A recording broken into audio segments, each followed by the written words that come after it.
Hello students, welcome to my YouTube channel smart knowledge world. बच्चों, हमारा जो topic है आज का वो है वर्ड प्रॉब्लम्स। जी हाँ, आज हम वर्ड प्रॉब्लम्स के बारे में पढ़ेंगे कि वर्ड प्रॉब्लम्स को कैसे सॉल्व करा जाता है।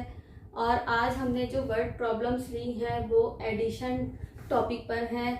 आज हम एडिशन के वर्ड प्रॉब्लम्स के बारे में पढ़ेंगे। तो वीडियो को देखने से पहले अगर आपने चैनल को सब्सक्राइब नहीं करा तो इसे सब्सक्राइब करें और नोटिफिकेशन बेल को जरूर दबाइएगा ताकि आने वाले सभी वीडियोस आपको देखने को मिलते रहें। तो आज का जो हमारा टॉपिक है एडिशन के वर्ड प्रॉब्लम्स। अब बच्चों, एडिशन तो आपको पता ही होगा कि हम किसी भी नंबर्स को, किन्हीं भी नंबर्स को जब हम ऐड करते हैं उन्हें एडिशन बोलते हैं, चाहे वो 2 डिजिट के नंबर्स हो या बड़े नंबर हो 3 डिजिट्स या 4 डिजिट्स के नंबर। लेकिन वर्ड प्रॉब्लम्स में भी हमें एडिशन ही करना होता है, लेकिन उसका एक तरीका होता है, एक प्रोसेस है कि आपको जब वर्ड प्रॉब्लम सॉल्व करनी है तो आपको वो मेथड यूज करना पड़ेगा। और जो वर्ड प्रॉब्लम्स के क्वेश्चंस आते हैं वो कंपेयर टू एडिशन के क्वेश्चंस के कंपैरिजन में जो वर्ड प्रॉब्लम में एडिशन आता है वो ज्यादा मार्क्स का आता है। और अगर आप इन्हें सॉल्व करते हैं ठीक तरह से तो आप उसमें फुल मार्क्स जो है ले सकते हैं। कुछ स्टूडेंट्स वर्ड प्रॉब्लम्स बिल्कुल सही करके आते हैं, उनके आंसर्स बिल्कुल सही होते हैं, लेकिन फिर भी उनको मार्क्स पूरा नहीं मिलता। तो इसके पीछे क्या रीजंस होते हैं, क्या प्रॉब्लम्स होती हैं। और वर्ड प्रॉब्लम्स ही कई टाइप्स के होते हैं। कभी आपको वर्ड प्रॉब्लम्स में एडिशन मिलेगा करने के लिए, या कुछ मल्टीप्लीकेशन पे होंगी, या कुछ वर्ड प्रॉब्लम्स डिवीजन पे होंगी। तो आज जो हमने टॉपिक लिया है वो एडिशन वर्ड प्रॉब्लम का लिया है। आज हम सीखेंगे कि हमें किसी भी वर्ड प्रॉब्लम में कैसे पता लगेगा कि हमें यहाँ पे एडिशन यानी हमें जमा करना है, यहाँ पे हमें प्लस करना है। तो बच्चों, जब भी आपके पास क्वेश्चन आते हैं वर्ड प्रॉब्लम्स के तो सबसे पहले आप क्वेश्चन को ध्यान से पढ़ेंगे। क्वेश्चन को ध्यान से पढ़ने के बाद आपको पता चलेगा कि सपोज जैसे कोई पर्सन है या फिर स्टूडेंट्स हैं, कोई भी, कि जैसे आपको बताया जाएगा कि सपोज एक क्लास है, सपोज क्लास 1 है, उसमें इतने स्टूडेंट्स हैं, क्लास 2 के अंदर इतने स्टूडेंट्स हैं, क्लास 3 में इतने स्टूडेंट्स हैं, और हमारे पास टोटल कितने स्टूडेंट्स हैं निकालिए। तो आपको टोटल बोला जाएगा कि इसका टोटल कीजिए, या आपको सपोज कोई एक्सपेंस के बारे में बता देंगे कि एक पर्सन है, उसने इतना परचेज किया, फिर उसने ये परचेज किया, फिर उसने ये खरीदा, और आपको उसका समरी करके देना है। आपको टोटल एक्सपेंसेस, ऑल एक्सपेंसेस निकालने हैं, उनका सम निकालना है। तो एडिशन के वर्ड प्रॉब्लम्स में नॉर्मली क्या होगा कि आपको क्वेश्चन के अंदर अलग अलग डिटेल्स दी जाएंगी। जैसे सपोज कोई थिंग्स भी दे सकते हैं कि इतने टॉफीज हैं, उस बॉक्स में इतने टॉफीज हैं, थर्ड बॉक्स में इतने टॉफीज हैं, और आपको तीनों बॉक्सेस के अंदर कितने टॉफीज, ऑल टॉफीज जो है बताने हैं, उनका सम करना है। तो कैसे कैसे वर्ड्स आपको दिखने को मिलेंगे, तो आप इन वर्ड्स को देख के पहचान सकते हैं कि हमें यहाँ पर सम करना है, एडिशन करना है। कैसे वर्ड्स, जैसे कि आपको अलग अलग फिगर्स देने के बाद और पूछा जाए कि ऑल टोटल बताइए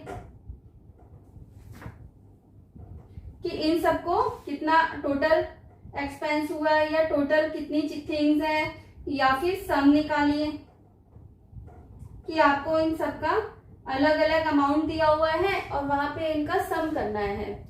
तो वहां पे डिस्ट्रीब्यूट वर्ड नहीं आएगा। वहां पे ये नहीं कि आपको एक चीज का रेट बताया और पूछेंगे कि इतने चीजों का रेट बताइए, नहीं, ऐसे क्वेश्चंस नहीं होंगे। एडिशन में सिंपल क्वेश्चंस होते हैं, जैसे आपको अलग अलग थिंग्स बता दिया जाएगा, कुछ भी परचेज के बारे में बताएंगे, या बॉक्सेस के बारे में बता सकते हैं, एक्सपेंस के बारे में बता सकते हैं, कुछ भी इस तरह से अलग अलग फिगर्स बताने के बाद लास्ट में आपसे पूछेंगे कि इनको ऑल एक्सपेंसेस को बताइए, जोड़िए इस तरह से कि टोटल बताइए। तो आपको वहां खुद पहचानना है कि यहाँ पे मुझे एडिशन ही करना है। जैसे सब्ट्रैक्शंस के प्रॉब्लम्स में क्या होता है कि टोटल इतना एक्सपेंस हुआ आपका, आपके पास टोटल इतने मनी थी और उसमें से आपने इतने एक्सपेंस कर दिया, इतना खर्चा कर दिया, अब कितना लेफ्ट है, आपके पास कितना बचा है। तो वहां पे इस तरह के क्वेश्चंस होंगे, लेकिन एडिशन के क्वेश्चंस में उसके अंदर सिर्फ आपसे अलग अलग चीजें नंबर्स में बताने के बाद, उनके मैटर को बताने के बाद बोला जाएगा कि इसका सम करिए या टोटल बताइए या ऑल कितने स्टूडेंट्स हैं। तो इस तरह से आपको वहां पे पहचानना होगा। तो पहली गलती तो बच्चे यही करते हैं कि वर्ड प्रॉब्लम्स आती हैं अलग अलग टाइप की और उन्हें पता ही नहीं लगता हमें यहाँ पे माइनस लगाना है, प्लस लगाना है। तो मैं इसी तरह के वीडियोस आपके साथ आने वाले टाइम में भी शेयर करती रहूंगी, जो आपके लिए बहुत ही हेल्पफुल होंगे। तो आज हम एक क्वेश्चन लेते हैं। यहाँ पर वर्ड प्रॉब्लम में एडिशन का वो क्वेश्चन क्या है। A man bought a house for ₹40 lakhs 33,400 and another for ₹13,84,290। तो यहाँ पे मैंने आपको बताया कि इसने 2 हाउसेस जो है परचेज करे हैं और मैंने आपको बताया था एडिशन की प्रॉब्लम्स में आपको अलग अलग खर्चे बता सकते हैं, एक्सपेंस बता सकते हैं। इसके बाद सीधा आपको बोला जाएगा how much did he spend to buy 2 flats. अब यहाँ पे सीधा पूछा गया है कि कितना खर्चा हो गया। यहाँ पे ये तो नहीं बोला कि टोटल करने से पहले ये बताया नहीं गया कि जो है उस मैन के पास इतना बैलेंस था बैंक में या उसके पास इतने पैसे थे और इतने हाउस लिए तो कितना बचा, नहीं। यहाँ पे सिंपली आपको बताया गया है कि एक पर्सन ने एक हाउस इतने का लिया, दूसरा इतने का लिया, दोनों का सम करना है उन फिगर्स का जो क्वेश्चंस में दी गई है और टोटल करके हम रिजल्ट को निकाल सकते हैं। बड़ा इजी। कुछ बच्चे जो है प्रॉब्लम्स को पहचान भी लेते हैं, कुछ स्टूडेंट्स प्रॉब्लम्स को पहचान लेते हैं कि हमें यहाँ पे इस क्वेश्चन में ऐड करना है, लेकिन फिर भी उनके मार्क्स नहीं मिलते। जैसे सपोज 3 नंबर का क्वेश्चन है तो उनको 3 में से 3 नहीं मिलता। उसका क्या रीजन है। कुछ बच्चे क्या करते हैं, जो भी फिगर्स हैं उन फिगर्स को लिखा, प्लस कर दिया, रिजल्ट लिख के आ गए, खत्म। कुछ बच्चे क्या करते हैं, जो फिगर्स है एज इट इज उतारी, ऐड करा, रिजल्ट लिखा, आंसर लिख दिया, फिनिश, खत्म काम, और उनको पूरे मार्क्स मिलते ही नहीं।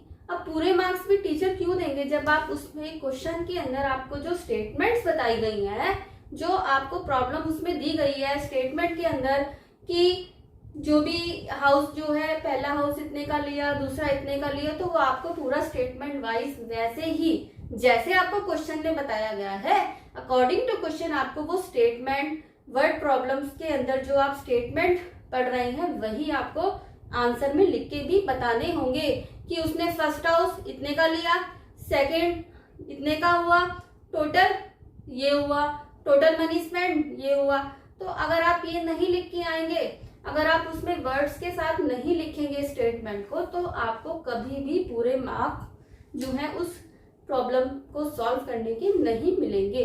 तो वही मेथड मैं आपको इस वीडियो में अभी बताने जा रही हूँ। तो चलिए बच्चों देखते हैं कैसे इसको हम सॉल्व करते हैं। सॉल्व करने से पहले हमें पता चला कि उसने फर्स्ट हाउस जो है इतने का परचेज किया, तो हम लिखेंगे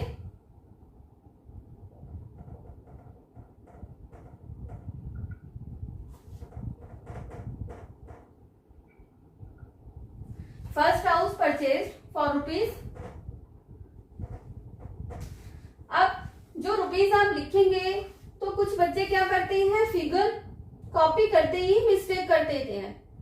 कुछ स्टूडेंट्स तो कॉपी करते हुए जैसे आप क्वेश्चन की फिगर यहाँ से यहाँ तक लेके आएंगे उसी में मिस्टेक कर देंगे। 4 0 है वो 4 लिखेंगे, वो एक अलग गलती। तो आपका पूरा ही क्वेश्चन गलत हो जाएगा। अगर आपने पहली लाइन ही गलत लिखी तो आपका आंसर तो ऑब्वियस है गलत ही आएगा। तो आपको बड़े ध्यान से उस नंबर को कॉपी करना है जब आप आंसर करना स्टार्ट कर रहे हैं। तो जैसे सपोज अब यहाँ पे कहाँ तक नंबर है उसको भी हम काउंट करेंगे, क्योंकि हमें अगर प्लेस हेडिंग लगाने हैं जैसे 1, 10, 100, 1000, 10,000, लाख, 10 लाख, तो यानी हमें पता चला कि हमारे प्लेस अप टू 10 लाख तक है। तो हम कैसे लिखेंगे 1, 10, 100, 1000, 10,000, लाख एंड 10 लाख। तो हम अपने नंबर को उसके अकॉर्डिंग लिख देंगे। तो हम अपने नंबर को क्वेश्चन के अकॉर्डिंग, जैसा क्वेश्चन में दिया गया है, प्लेस के नीचे, हर एक को एक प्लेस के नीचे हम जाके फिगर को लिखेंगे। हमें फिगर को बड़े ध्यान से कॉपी करना है। फिगर गलत होगा, जो भी नंबर हम कॉपी कर रहे हैं गलत हो गया तो हमारा पूरा क्वेश्चन गलत हो जाएगा। तो ये काम आपको बड़े ध्यान से करना है। और जो भी आप रुपीस लिखेंगे, रेट लिखेंगे, बड़े ध्यान से लिखेंगे और उसके साथ एक स्टेटमेंट भी लिखेंगे जैसे आपको क्वेश्चन में बताई गई है। नेक्स्ट है second house purchased for rupees. तो सेकंड हाउस जो है कितने में परचेज हुआ वो अमाउंट भी हमें यहाँ कॉपी करना है।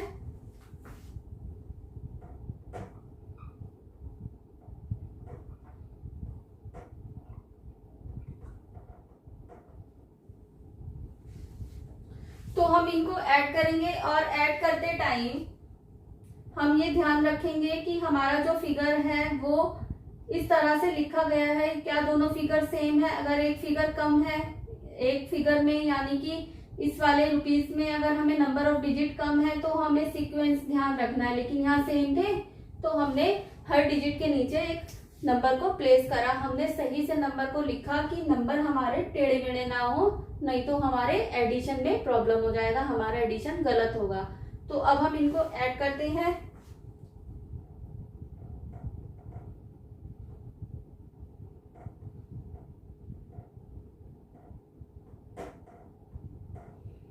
तो ये आया हमारा रिजल्ट, इतना रिजल्ट हमारे पास आया 54,17,690।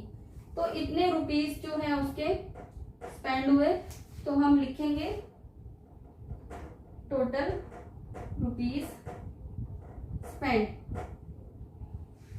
Is equal to rupees 54,17,690। तो इस तरह से अगर आप अपने क्वेश्चंस के आंसर्स को करेंगे, आप विद स्टेटमेंट्स फिगर्स को नोट करेंगे तो ही आपको फुल मार्क्स मिलेंगे। अदरवाइज अगर आपने सिर्फ सम करा, आपने सिर्फ ऐड करके यहाँ तक, अगर आप सिर्फ ये क्वेश्चन यहाँ तक ही सॉल्व करते हैं तो आपको उसमें फुल मार्क्स नहीं मिलेंगे। आपको वर्ड प्रॉब्लम के अंदर इस तरह से स्टेटमेंट्स को पूरा लिख के और जो पूछा गया है वो आप आखिरी में बताओगे भी। जैसे पूछा गया था how much did he spend to buy 2 flats. तो हमने पूरा बताया टोटल रुपीज स्पेंड और हमने अपना आंसर बताया। तो ये स्टेटमेंट भी हमें लिखनी है। हमसे जो स्टेटमेंट पूछी गई है हमें वो स्टेटमेंट नहीं बतानी है, हमें आंसर के साथ वो वर्ड्स भी लिखने हैं जो पूछे गए। अगर आप इस तरह से क्वेश्चंस को करेंगे तो आपको वहां पर फुल मार्क्स मिलेंगे। तो बच्चों एक क्वेश्चन और लेते हैं। बच्चों हमने एक क्वेश्चन और लिया। अब हम आते हैं अपने सेकंड वर्ड प्रॉब्लम के क्वेश्चन पर और यहाँ भी हमने एडिशन वर्ड प्रॉब्लम को लिया है और अब हम पढ़ते हैं अपने क्वेश्चन को। तो हमारा क्वेश्चन क्या है, in a school library there are 19,260 science books. इतने बुक्स साइंस के हैं। 31,812 maths books and 29,140 Hindi books. Find the total number of books. तो मैंने आपको बताया था वीडियो के स्टार्टिंग में, मैंने आपको अच्छे से समझाया भी था कि बच्चों जो भी आपको वर्ड प्रॉब्लम आएंगे, एडिशन वाले वर्ड प्रॉब्लम तो कई डिफरेंट टाइप के भी होते हैं, लेकिन जो एडिशन के ऊपर वर्ड प्रॉब्लम होगा जहां आपको प्लस करना है वहां पे आपको डिफरेंट थिंग्स दे देंगे, कुछ एक्सपेंस दे देंगे अलग अलग और बाद में आपको उनका टोटल एक्सपेंस निकालना, ऑल एक्सपेंसेस निकालना, या फिर सम भी वर्ड यूज कर सकते हैं, सम निकालिए, ऐड करिए। तो वहां पर आपको जो है बताया जाएगा कि इसको जो है हमें टोटल करना है, ऑल निकालना है, ऑल एक्सपेंस क्या खर्च हुए वो बताइए। और वहां पे कुछ इस तरह के इंफॉर्मेशंस नहीं होंगी कि इनको हमें डिस्ट्रीब्यूट करना है या इतने स्टूडेंट में हमें इतनी चीजें डिवाइड करनी है, तो ऐसे वर्ड वहां पे नहीं होंगे। तो इस क्वेश्चन में तो साफ ही पता चल रहा है कि आपको यहाँ पे टोटल यानी कि सम यानी कि एडिशन करना है। तो क्वेश्चन के अंदर हमें डिफरेंट बुक्स बताई गई है और हमें ऑल बुक्स निकालनी है। और मैंने आपको बताया था कि जब भी आप वर्ड प्रॉब्लम को सॉल्व करेंगे तो आपको सीधा इन फिगर्स को उठा के ऐड नहीं करना है।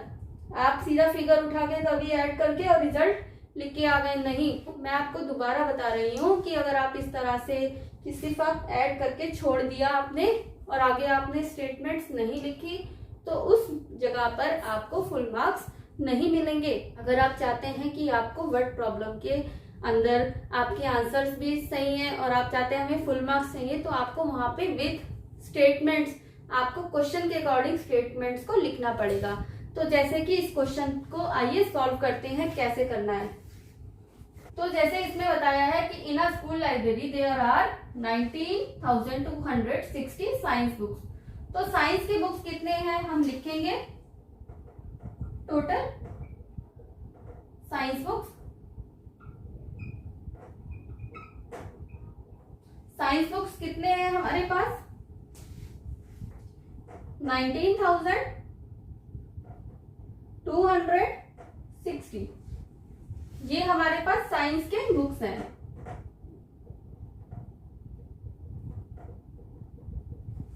ये हुआ हमारे पास साइंस के बुक्स। उसके बाद हम देखते हैं कि मैथ्स के बुक्स कितने हैं।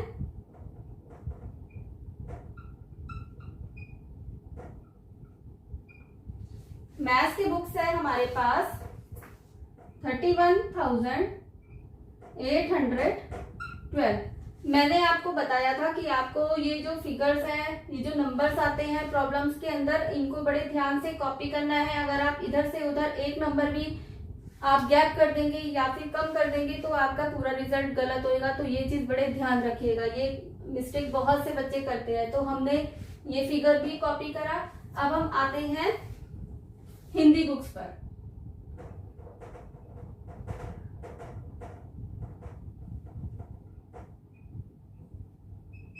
टोटल हिंदी के कितने बुक्स है हमारे पास, हिंदी के बुक्स है हमारे पास 29,140। 29,140। तो हमें बिल्कुल सीक्वेंस में लिखना है। वंस के नीचे वंस का डिजिट, 10 के नीचे टेंस का, 100 के नीचे 100 के डिजिट्स, 1000 के नीचे 1000 वाले और 10,000 के नीचे 10,000 वाले डिजिट। सपोज अगर हिंदी की बुक्स जो है, अगर यहाँ पे 29,000 ना होके 2,140 होता, तो आप 2,000 को 1000 के नीचे ही स्टार्ट करिएगा।